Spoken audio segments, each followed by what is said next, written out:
If you're talking about it, we're talking about it. Today's News Talk Radio, TNT. Welcome back, ladies and gentlemen. We're in hour number 2, this live broadcast. Thank you for rejoining us, and we're going to go into deep politics right now. I want to welcome onto the show an excellent investigative journalist, Kit Klarenberg, who writes for a number of publications, including the Grayzone. We also will show his Substack column later, and we'll put that up on screen as well. Want to follow his work and on social media as well. Kit, welcome to the program. Hey, how's it going? Yeah, it's going okay. There's a lot going on. I don't know where to start, but I want to get your take on a couple of situations. I know that you've been covering and writing about a lot of these sort of flashpoints right now. I mean, let's start with the situation in Palestine, Kit, because I think that's a real focal point right now for global politics. I want to talk about the role that the U.S. and the U.K. are playing, European countries are playing in this, and what do you see in terms of, is there any resolution on the horizon? Go ahead, Kit.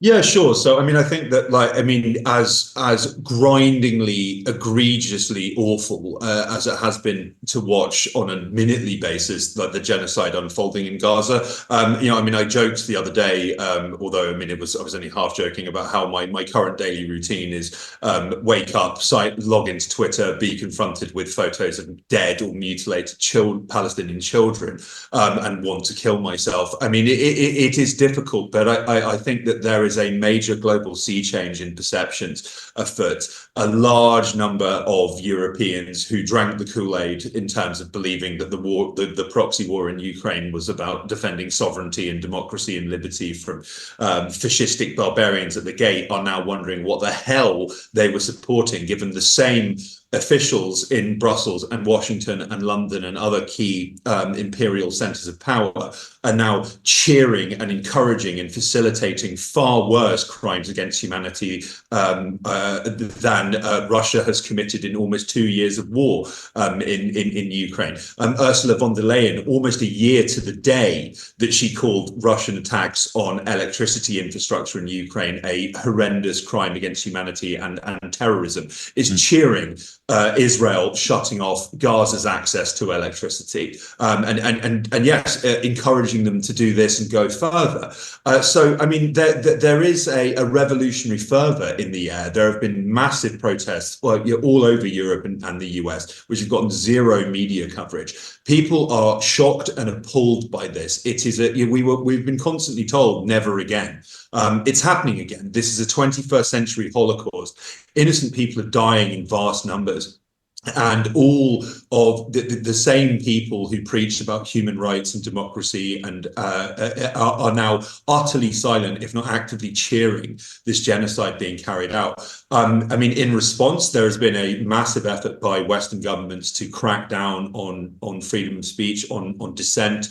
There's been mass censorship. I gather that Elon Musk is, now currently visiting the Auschwitz Memorial at the express behest of the Israeli lobby. I've found that at the start of this, a number of my posts on Twitter went viral about the genocide. Now I'm being throttled quite considerably. So there is a major backlash. Whether it will be effective is less than certain. And then I think that if nothing else, the incredible resolve and indefatigability of the Palestinian people, the fact that they can still remain somehow optimistic that a better tomorrow is potential, if not likely, is really quite extraordinary. And I think that people should take, people who are finding this quite difficult and unpleasant to follow should take some solace from that and some inspiration from it. The same with Yemen. We see a country that has been bombed genocidally by a Saudi-led Air Force coalition for almost a decade, where they targeted weddings and funerals and religious gatherings and fields and fishing boats to try and starve the population. They didn't yield. They didn't back down, and now they're continuing to refuse to back down. And they seem to have, on multiple occasions, inflicted completely flawless defeats on the US empire without firing a shot. So, yes, there is much cause for woe, but much cause for optimism as well, I think. I want to talk about Yemen, because the Sure. geopolitical implications of this are huge. But before we do that, you mentioned something just now, Kit, I think is really key. You work in the information space. You're on the front lines of, you could say, the information war as a journalist. And when the publications you're writing for, including the Grayzone, definitely on the front lines of a lot of these issues.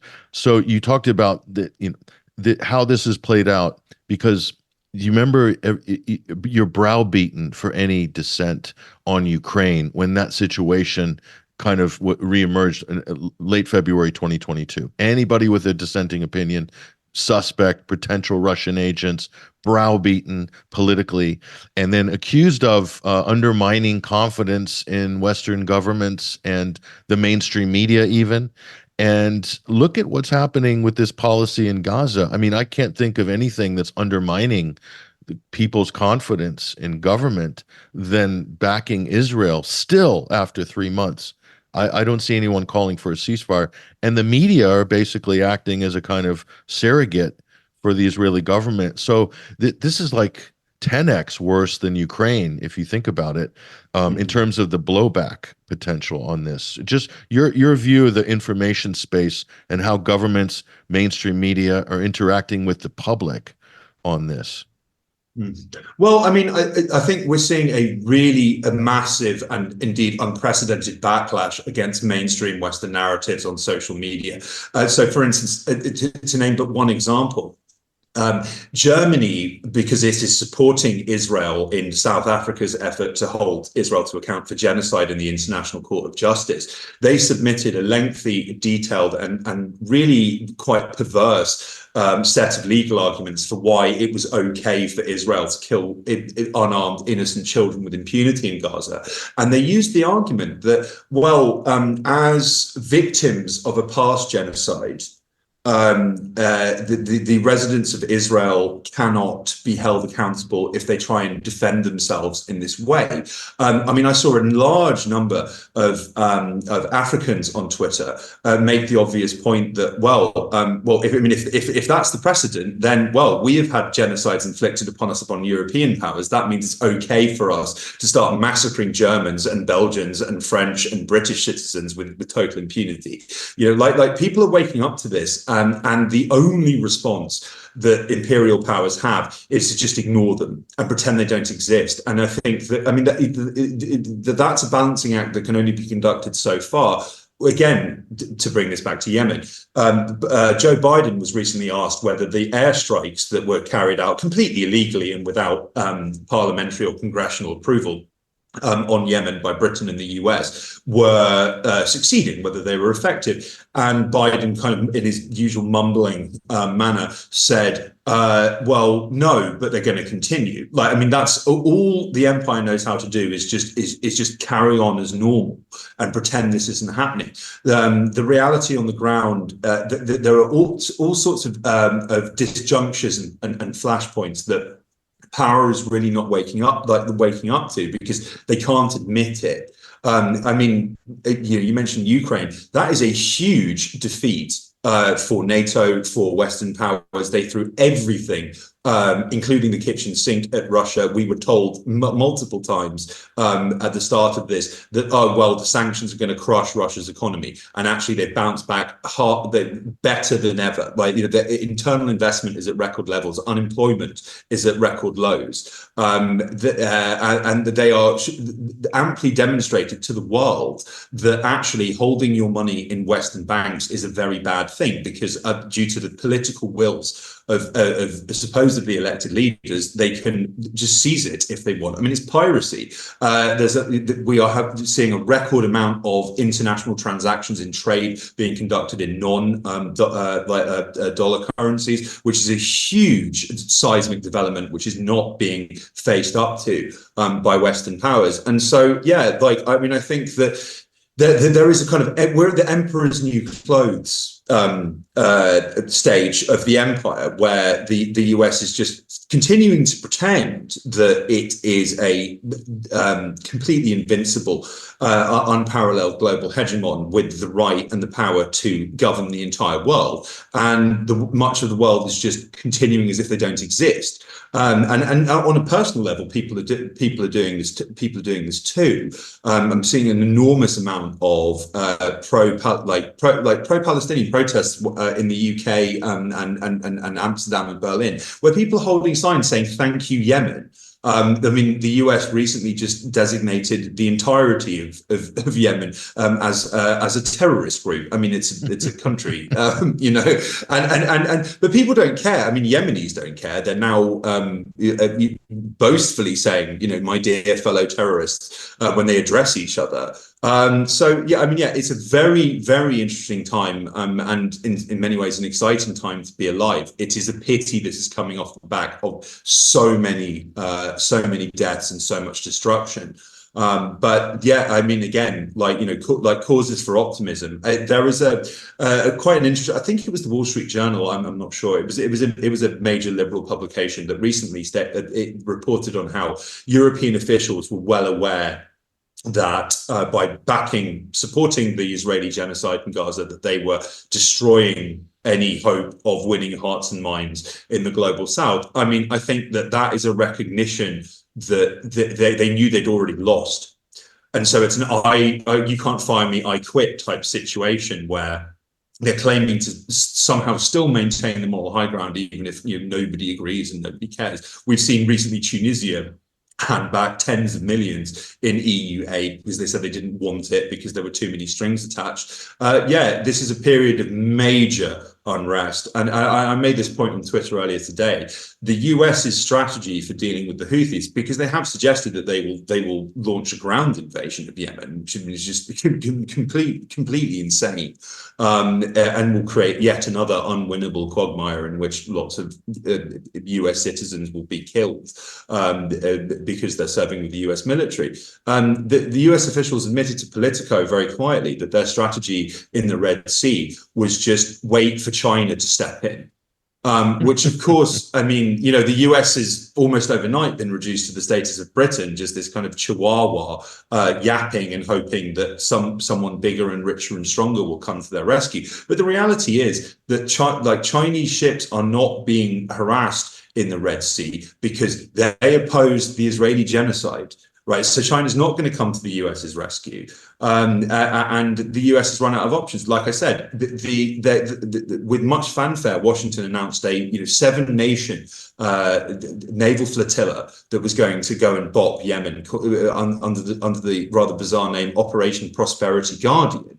And then it collapsed before it was even launched. Multiple countries said, actually, we want nothing to do with this. The UK, because of course, still clinging on for dear life to the empire's coattails, said that they were still signed up to it. And then they quietly conceded they were having to decommission frigates because they have so few staff. And then in a really amazing incident on the 18th of January, on the coast of Bahrain, 2 of their major ships smashed into each other. So, I mean, again, without a shot being fired, flawless victories over the empire. No, it is incredible. All the things that you mentioned with going back to sanctions that have pushed people out of the US dollar, pushed Russia towards China, having the world looking east, having the global South looking east, 2 big players emerge. South Africa as a moral voice on the world stage when no one else did. Yemen emerging as the only one who's willing to sanction Israel and back it up with hard power. So are we seeing a multipolar, that multipolar world that everybody is talking about? Are we actually seeing this emerge right now? Or is this the sort of birth pangs of a multipolar world? Yeah, absolutely. I think this is absolutely the birth pains of a multipolar world. I mean, you could even go back to January 2022, where Russia signed a agreement of friendship with China. Now, the terms are really quite extraordinary, and they're worth poring over now. It stated that the relationship between Russia and China knows no bounds. There is going to be cooperation between these two nations in every conceivable economic and political sphere. And then all sorts of other small but seismic developments, such as China stating that they were going to start teaching Russian in Chinese schools. Automatically, almost overnight, that's a billion new Russian speakers in the world. And then, fast forward to today, and you hear US leaders, one of the arguments for ending the proxy war in Ukraine is it's pushing Russia and China too close together, and they want to stop that. Talk about like trying to close the stable door long after the horse has bolted. We are living in a world where the people who claim to rule us absolutely are not in control anywhere apart from in their own minds. As I say, it's an exciting time to be alive. I think we shouldn't be surprised if we are very surprised by what happens next. I'm sitting in a country now that was destroyed criminally and brazenly by NATO almost 25 years ago. We're coming up to the 25th anniversary. It was based entirely on lies. It was done with total impunity. NATO committed war crimes like deliberately targeting civilian homes and schools and hospitals. And they sold this as a major moral victory. People here live with the legacy of that to this day. But when Odessa, I'm absolutely convinced that probably in the next few months, actually, we're going to see a major Russian move to seize territory like Odessa and Kharkiv, which are traditionally Russian oblasts within Ukraine, which were given to what was then a component of the Soviet Union known as Ukraine by successive Soviet leaders. And then that links Serbia with the Black Sea via the Danube, and it links it with Russia. Now there is a major US military base on Serbian territory known as Camp Bondsteel, which was constructed in Kosovo after the illegal bombing, and it supported the creation of an illegitimate narco-terrorist state in Kosovo, which unilaterally declared independence in 2008. Automatically, again, overnight, Russia then has Bondsteel on its doorstep by token of being connected with Serbia with the Danube. It may well have a problem with this. This is an issue which is now going to be resolved. So, Trotsky, as much as I loathe the guy, had a quote which was, war is what oils the wheels of history.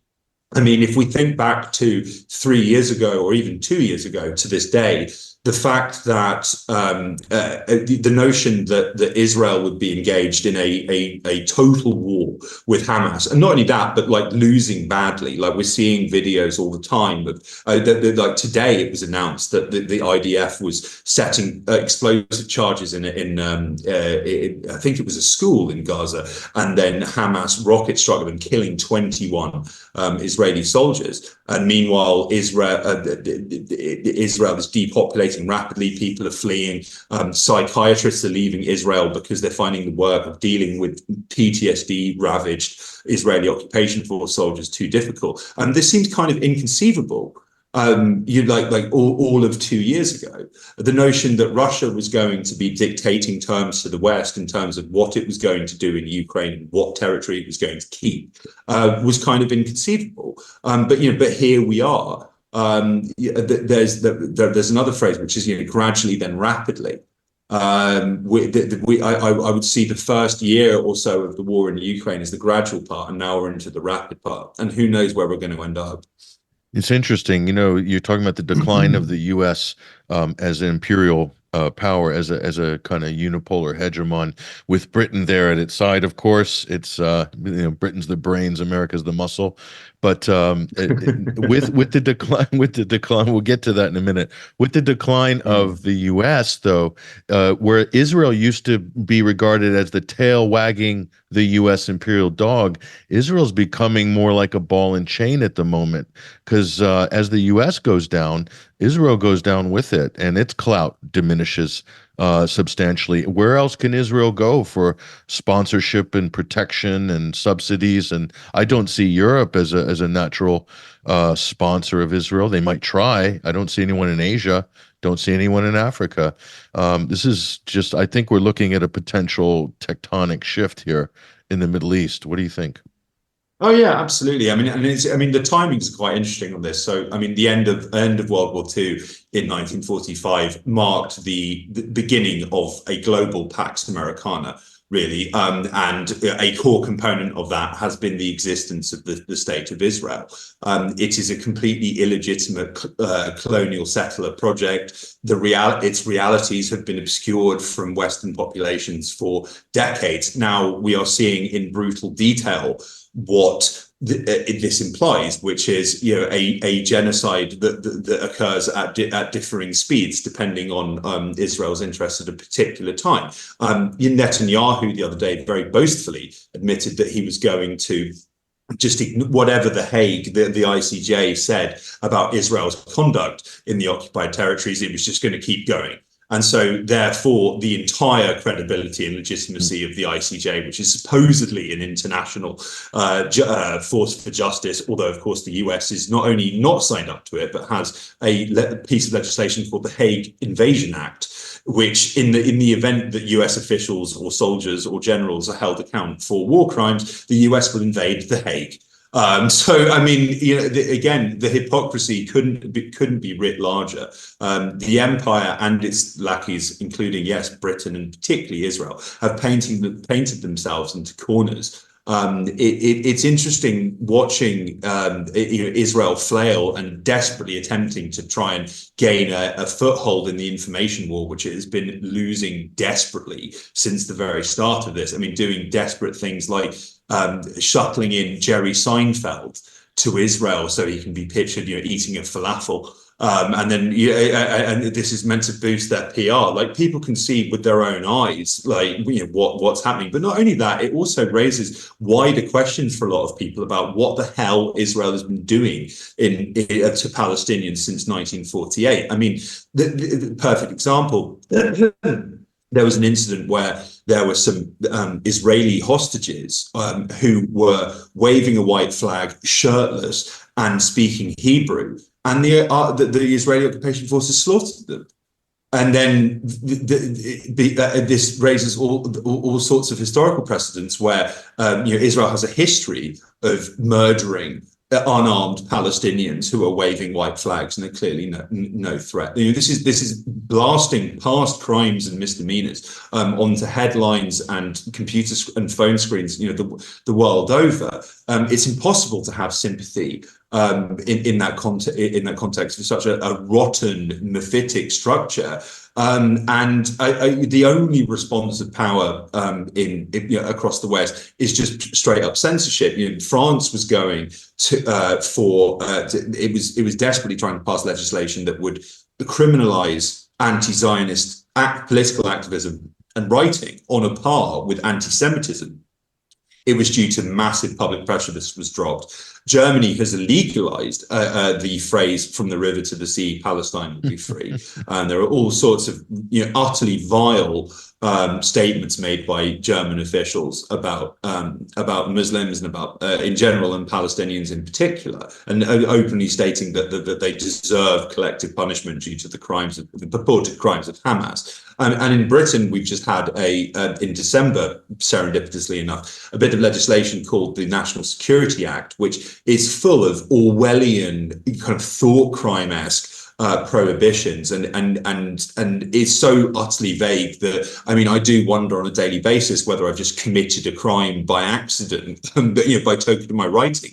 It states that, well, someone can be working for a foreign power and furthering a foreign power's interests in a criminal way without them knowing or intending to, or without the foreign power on whose behalf they are operating even knowing. I mean, that's crazy. And I made this point last summer in interviews with no to war, no to NATO, that like this is going to be a pretext for people getting jailed for expressing the wrong opinions on social media because the British government has decided that suggesting there is a genocide going on in Gaza is Russian disinformation. Therefore, like you've committed a crime. It's really quite frightening. I feel extremely privileged to be in safe, neutral Serbia, which is staying well clear of all of these conflicts. No, it is pretty extraordinary that if your views or your writings aren't aligned with British foreign policy, for instance, which, let's be frank, and not very successful. Look at the things that they've backed over the years. I mean, so if you're calling balls and strikes, you're like, this is going to be a disaster, or you're acknowledging the fact that the Yemenis are being extremely effective and also acting as a deterrent against greater powers, that's somehow undermining confidence in the rules-based international order, the British foreign policy. It's utterly ridiculous. Tony Benn would be like rolling in his grave right now, as would sure many other. And many other British journalists, dead and alive. So it is extraordinary, but I think it's this seems like a real acts of desperation to control narratives that clearly cannot be controlled. And it's almost like they're spinning their wheels on this. No, let's talk about war crimes now. The United States and Britain are not neutral observers of the situation in Gaza.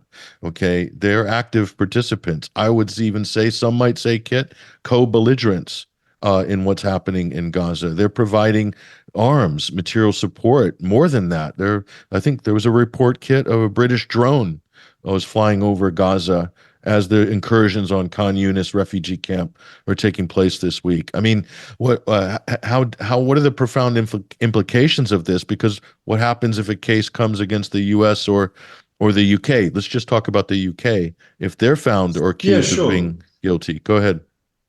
Yeah, sure. So, I mean, I think that, it's very important to talk about Britain in this context because, we hear an awful lot about US double standards on the Biden administration, on the one hand, claiming that they're trying to rein in Israel's barbarity, and then on the other, just sending them bombs to just carry on doing this. And it's good that we're hearing about this. And I think Britain's role is worthy of much greater attention. I wrote something on my Substack about this a few weeks back. The Britain's SAS is almost undoubtedly directly involved in the genocide, right? The SAS, the Special Air Service, this is an elite British Special Forces unit that seems to somehow end up on site for many massacres. They were on the ground in Srebrenica in Bosnia, serendipitously, when allegedly the Bosnian Serbs carried out a genocide of unarmed Bosniak males there. They were somehow in Waco when the ATF massacred people. They get everywhere. They're like fleas. And so I think it was at the end of last year that there is a very shadowy and little known British government run body called the DSMA Committee, the Defence and Security Media Advisory Committee. And this is run by the Ministry of Defence. It has representatives of MI5 and MI6 and other British government agencies, covert and overt. And they meet with the heads of major newspapers and news outlets in the UK, and they dictate to them what matters related to national security can be reported on and how. National security is obviously a very broad brush. This could include British companies engaged in criminality and corruption and fraud abroad. This could be considered a national security matter because it would damage Britain's economic relationships or some rubbish like that. And yes, at the end of 2023, the DSMA wrote to the editors of major newspapers in Britain and said, please do not report on the activities of the SAS in and around Israel, with particular reference to quote unquote counter-terrorist operations. Now, reading between the lines, it's quite clear what they meant was don't you dare report on the presence of the SAS in Gaza. So the Britain is directly linked to war crimes in Gaza. It is directly linked to the genocide. There have been, in an absolutely remarkable case I reported on for the Grayzone, Britain has something called the Chevening Scholarship, which is a British Foreign Office program, which provides free education at elite British universities to individuals in all over the world. Several people who are Chevening scholars have gone on to become heads of state in their respective home countries. It is regarded as this crown jewel of British diplomacy, and in leaked files I've reported on, they openly talk about using it to gain pro-British influences in various regions and countries of interest to London. Now, one of the Chevening scholars, who I think it was in 2022, was meeting with the British Foreign Secretary James Cleverly and snapping grinning selfies with him, was murdered by Israel in airstrikes. He'd been messaging friends of his with whom he studied in I think King's College, which is an elite university in Britain, saying he was terrified of being crushed under rubble, and then he was. And his family members were killed by Israeli snipers when they went to try and rescue him. And this caused a major outcry. And James Cleverly was asked about this, and his response was something to the effect of, "Oh, well, it's sad when anyone dies." This is an absolute nightmare for them. And the only response is censorship, criminalization of dissenting opinions, jail.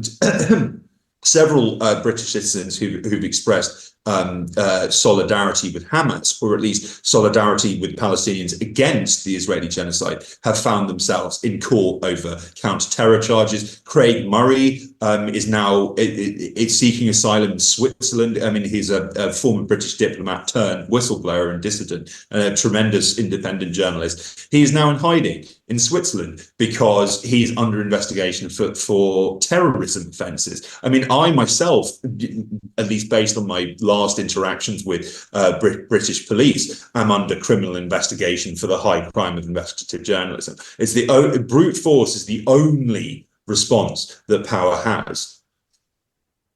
No, it is incredible, and again, underscored by, let's look at the policies. Look at the backing of Ukraine, the proxy war in Ukraine. 2 years. It can't be objectively measured as a success on any level.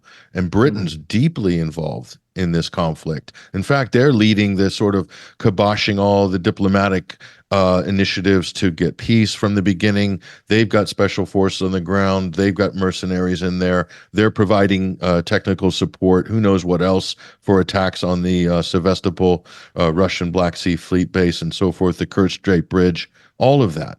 They're so deeply involved in it, and I can't see it as being a success. So what is the success? Is the success, Kit, just being involved, just being in the action, selling weapon systems? How does the government define success?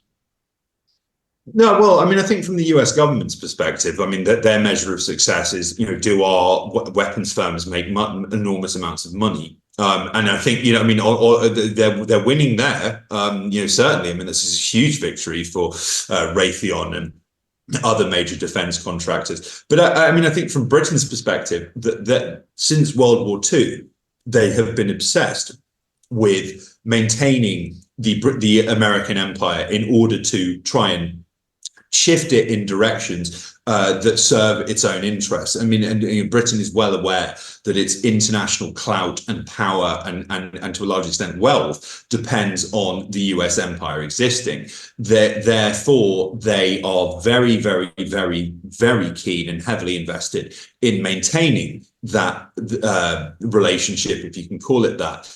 It often entails conning the US or manipulating US officials into doing their bidding. They're not always successful.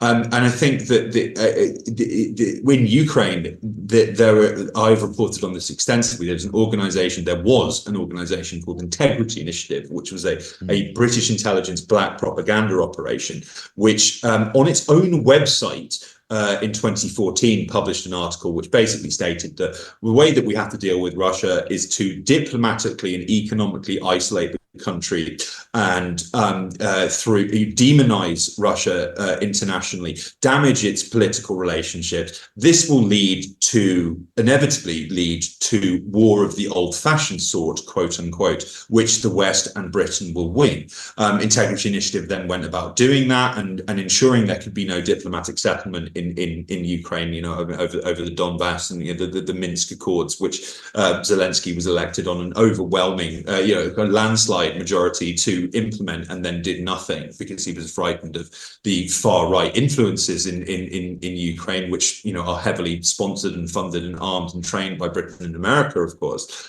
And so, it was hoped by Britain that, this proxy war with Russia would lead to all-out US involvement and, kind of a hot war with soldiers on the ground, in Western soldiers on the ground in Russia. That hasn't come to pass. And actually, it is a major, major defeat that cannot be admitted. And so in that context, I think that Britain is probably extremely dangerous now. It is trying to provoke and incite major global conflicts to stay relevant. Again, here in the Balkans, there is an enormous fear that many people have of Britain stoking war. The place is already crawling with British, quote unquote, peacekeepers who are allegedly there to guard against Russian aggression. Whose soldiers have invaded here? It's not Russia's, it's Britain's. They are also heavily involved in Gaza. And there was this amazing Robert Peston, who is this kind of establishment client journalist of some standing. On October 8th, I think it was maybe less, or only a little bit more than 24 hours after Operation Al-Aqsa flood started and Hamas infiltrated Israel and started taking hostages and taking out Israeli occupation force bases. Robert Peston stated that based on British intelligence sources, that he was certain that this was the start of a major regional war that's going to have implications for much of the world. How did they know at such an early stage unless that's what they were planning for and wanted to happen? No, absolutely. And just on this subject, we've got a couple of minutes left. The Balkans. Yeah. Now, a lot of people will view, in the West anyway, will view the Balkans as let's say, a foothold for NATO to disrupt, to destabilize. Kosovo is there, as you mentioned. That's more or less a protectorate of the West. And so Britain and the US, NATO, to maybe interrupt what Russia wants to do in terms of their military objectives, their national security objectives vis-a-vis Ukraine. What is the sense in the Balkans of this possibility? I know that there's a lot going on politically, domestically, but then the situation in Kosovo has kind of flared up this year. Or have people learned their lessons of the past and they're not going to go for the bait that's going to be laid by the West on that? What do you think, Kit? Well, I think that, Serbs are, my people, but they are very, very wary.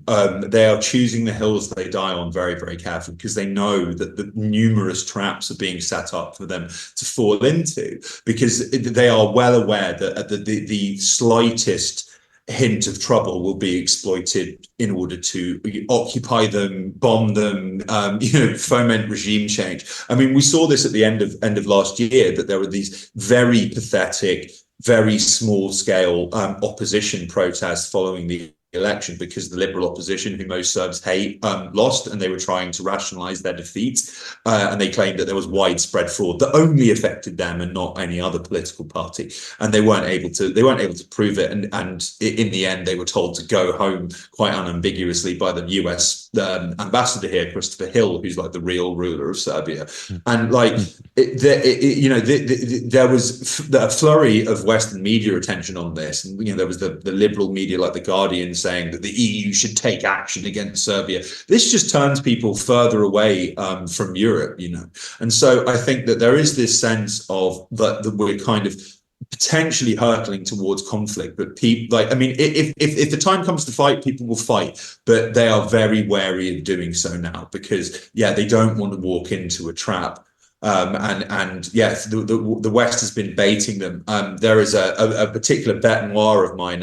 She's a British parliamentarian called Alicia Kearns, she's a former British intelligence officer of some standing. I mean, she's been stirring up trouble here and referring to the Balkans as Britain's backyard, and she's horrific, colonialist language. And she has been calling for firm action against Serbia and for Britain beefing up its military presence in Bosnia and Kosovo and other kind of other flashpoints. Again, they are throwing lit matches into a powder keg in the desperate hope that something erupts. To date, nothing has. I credit the Serb public with a lot more wisdom and sense and patience than to fall for this. Yeah, and it is also interesting with the development of the situation in Ukraine has the juxtaposition of the legitimate autonomy of Crimea, for instance, versus Kosovo. That's a debate nobody in the West really wants to engage in, among other similar statelet debates. But and as well, Kit, the situation in Israel, as horrific as it's been, it's also really put things into perspective for people, like you said, how they're viewing the Ukrainian conflict versus what Israel's doing to the Palestinians. And you're seeing real war crimes. You're seeing a real genocide take place. That's putting a lot of people on the spot, especially Western leaders, political leaders, been grandstanding for years, using demagoguery and all sorts of tropes against Russia, but yet they're silent on Israel. And everybody sees it, Kit. I think the average man on the street, you see the numbers on the street. It's absolutely incredible. So I agree with you. We are seeing a sea change on multiple levels. So very interesting times indeed. But give a shout out as well, Kit, to where people can find your work and on social media. Yeah, sure. So you can find me on Twitter. It's just Kit Klarenberg, as you mentioned. I have a Substack, which is kitklarenberg.substack.com. I'm a regular contributor to the Grayzone. I run the Grayzone UK, which is looking at the Britain's role as America's lapdog in chief. But I also contribute to the Cradle and Mint Press regularly. So you can find me on all of these platforms. Yeah, those are all some of the best publications out there. Big shout out to the Cradle as well. It's emerged as one of the best Middle East focused online journals. Fantastic, absolutely fantastic. Kit Klarenberg, we really appreciate you joining us on TNT this week. Be safe and look forward to seeing more of your work in future. God bless you. Take care, Patrick. This week, be safe and look forward to seeing more of your work in future. God bless you. Take care, Patrick. There he goes, ladies and gentlemen. That is Kit Klarenberg. Again, follow the links to his Substack and Grayzone UK. Also, just take a look, bookmark the Grayzone, the main website, US-based, run by Max Blumenthal. Aaron Matte is also a contributor there. They're doing great work on all this. Look, we're going to dissect some of these stories in the Middle East and geopolitically tomorrow as well. We have a major day tomorrow. We have a surprise guest joining us on Wednesday, so you do not want to miss the broadcast. We'll begin publicizing our guest this evening on social media. Follow us at 21Wire on the X Twitter platform. Listen, until then, folks, take care. Big thank you to Basil Valentine, Blake Lovewell, of course, Kit Klarenberg. All the best, guys. See you soon.